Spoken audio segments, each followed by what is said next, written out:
Representative Bong Suntay humingi ng paumanhin sa kanyang kontrobersyal na pahayag kaugnay sa aktres na si Ann Curtis. Pero nanindigang taken out of context ito. Naroon ngayon sa House of Representatives si Judea Bernardo para sa buong detalye ng balitang yan. Judea.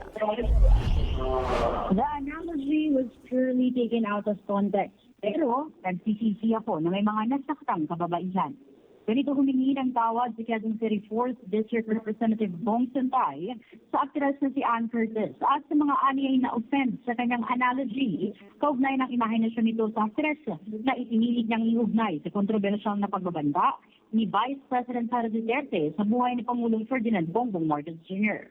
Sa isang ambush interview kay Suntay, humingi rin ito ng tawad sa mga kababaihan na anyay na offend at sa sensitivities na tinamaan sa kanyang paghahalimbawa.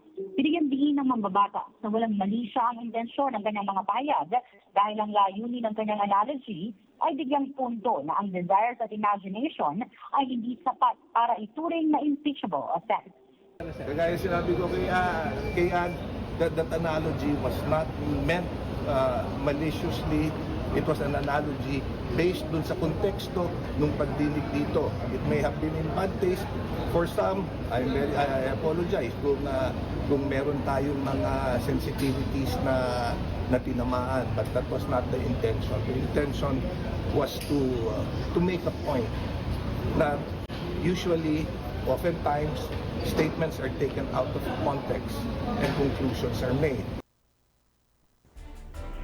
Sa kabila ng kanyang paghingi ng paumanhin, nanindigan si Suntay na effective ang kanyang analogy dahil kung hindi na umano ginamit ang ganitong senaryo, hindi siya papansinin ng mga tao pati na rin ang ilang impartiality ng ilang members ng Committee on Justice. But actually, in fact, that analogy was effective dahil hindi niyo ako papansinin kung hindi binigay yung analogy na yun, which is very sad.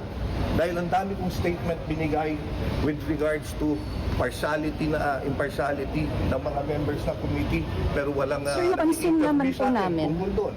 So in a way, siguro, if you want to drive a point, you need to take a hit. Matatandaang naging kontrobersyal ang mga pahayag ni Suntay kaugnay ng kanyang imahinasyon sa aktres na si Ann Curtis bilang paghahalintulad sa fourth round of impeachment laban kay Vice President Sara Duterte sa ikatlong impeachment complaint. Mula rito sa Kongreso, ako po si Judea Bernardo, DETV News. Maraming salamat sa iyo, Judea Bernardo.